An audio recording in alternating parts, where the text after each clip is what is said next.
stolen. You can obviously say that because I have a national protection, I should not, first of all, shelter these things. So the Constitution, in its own wisdom, the framers decided that you as a citizen has two things. One is right and one is responsibility. Okay. It is your responsibility to protect yourself before your right of protection from the state is also used on you. So per the background that we had, I think we're being very honest to the police, because it is the police that is supposed to provide the security. And looking at what has happened just recently, looking at what happened and the outlook, the attitude, the demeanor of the police cannot make us to trust them. And we must be very sincere. We are a political party that did not come from revolutionary states. We are a political party that does not unleash violence. We are not kingpins of violence, and we are not paramount chiefs of violence. We are a political party that believes in the rule of law. And when you believe in the rule of law, you must apply the law to the latter and ensure that the law remains the protector of you as a citizen. And that is why self-protection is found in the Constitution. And the NPP is going to use that self-protection. We are very sincere, and that is why we told them that we don't trust them. We don't trust them because something that has happened in Ablekuma North, videos that has come out from that, these events happened in front of the police. The police were there themselves. They watched, they saw what happened. I had my brother talk about she was not accredited, which I cannot confirm because we were not built to be part of that illegal process. And you know, I premised my discussion by describing what happened in Ablekuma North as an illegal election. For me, till thy kingdom come, never will I accept that there was elections in Ablekuma North, except the December elections. Never will I accept, because it was not on point of law. And I tell you, crime has no expiry date. This matter will come back on the table for discussion. And that is where they will get to understand that the animal that they vested on that day will come to hand them one day. Because we need to protect the sanctity of our own democracy. And that is what the NPP always stands for. That is why we have been able to make sure that changes in our electoral system from 1992 to date has helped to shape the democratic values of Ghana. And that is why we are here today. And it's very sad that if you think somebody that did not have accreditation to be there, CI 127 provides the remedies to that. It didn't say that hoodlums from a political party should go in and kick the person like a football and bring the person out. And again, I cannot confirm whether Madam was holding a pepper spray or not, because she never sprayed that. There was no camera point to a spray of pepper spray. There was no camera. So even if you see somebody, let's admit that the person is holding a pepper spray and the person is not using it. Is that the manner on which that person must be treated? For God's sake, this is a woman.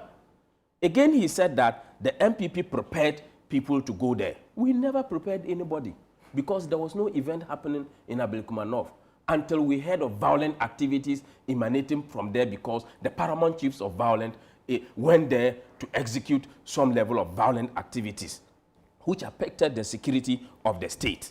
So, you see, we must be very careful. Today, you are there. You think that you can do what you want. Tomorrow, you would not occupy the same seat. I am surprised that my brother is pointing out today that for 8 years we have used the police and they have not recruited any police officer. And as a result of that, we have no right to say we don't trust the police. Go and check the men that are being used or the men that were used in Ablekuma North. Do you think that they just went and picked people who just passed out from police training school? And besides that, if you don't know, before they pass out these current police officers, people who have gone through trainings for months, these people came and added people to them. They spent less than a month and they passed them out. Some of them are part of the police.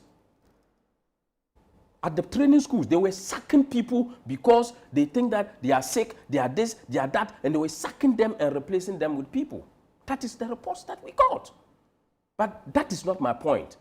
Any officer that is passed out, we deem the person has been professionally trained, whether one day in service or even a year or 20 in service. The person is professionally trained.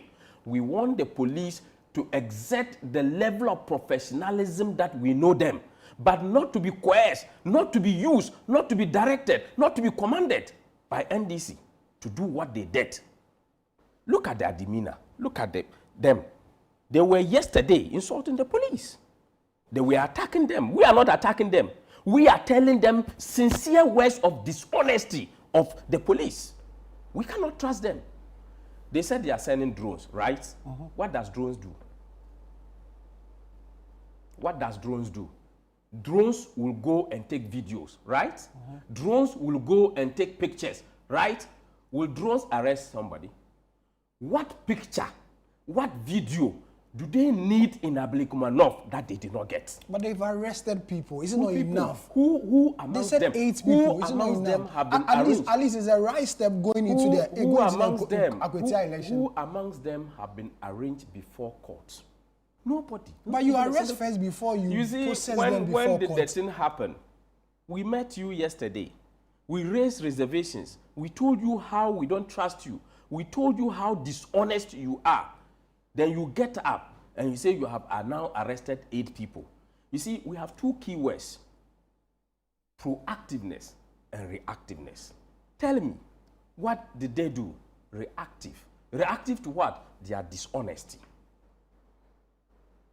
Why didn't they, per all the stature that they have, per all the security arrangements, that they could not arrest the people and arraign them before court? But somebody posts something, then you are able to trace and get the person arrested. And you are not able to arrest a perpetrator when you yourself was present in the discharge of that violent act. You were there. You were duty to be there. You saw them. You have body cameras. The police has been equipped with so many equipment. They were having body cameras. Why will you allow yourself? I know the level of professionalism of Yahonu. He should not allow the NDC to dent his credibility. He should not. We all know him. He's a very good expert. Crime scene. Look, he has trained a lot of people. I have a lot of respect for him. He should not allow his credibility to be brought down by the NDC. Tanko, how is the NDC as a political party preparing for the Akwatia by-election? Well, we are prepared enough for the election. Indeed, my other colleague, Mahdi Jibril, is in there. It's in the constituencies on the ground, and then everything is set. We have our teams. In fact, we have invested a lot in training. That is why we are on top of issues.